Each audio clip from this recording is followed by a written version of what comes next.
The Jews are the chosen children of God, and these Germans are no good because their forefathers fought. No.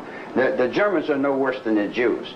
And the blacks are no worse than the Mexicans. And the Mexicans are no worse than the Filipinos. And the Filipinos are no worse than the Chinese. So how do you reach a one with that whole circle?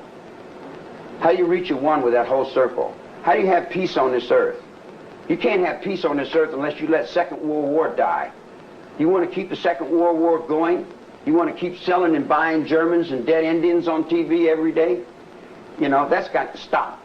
The Second World War's got to stop. And it's got to stop in the Jews. The Jews won't let the Second World War stop. They keep the Second World War going. They keep it going. They keep it going. They keep perpetuating it because they're making money. As soon as the Second World War was over, they never stopped the brainwash. The brainwash that they were selling the American public was making money. You see what I'm saying? They were making money. They're not going to stop making money. If the combination's there to make money, they're going to keep selling it. They'll sell it all the way till I'm in the cell with a guy named Millman, Jerry Millman.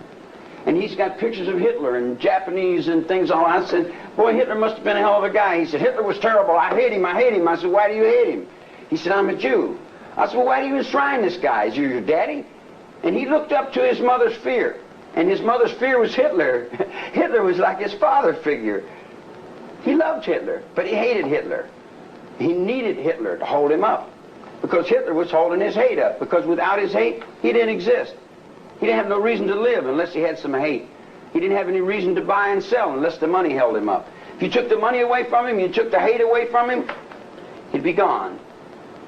So how do you communicate to a whole group of people? You stand up and you take the worst fear symbol there is and say, there, now I've got your fear. Now I've got your fear. And your fear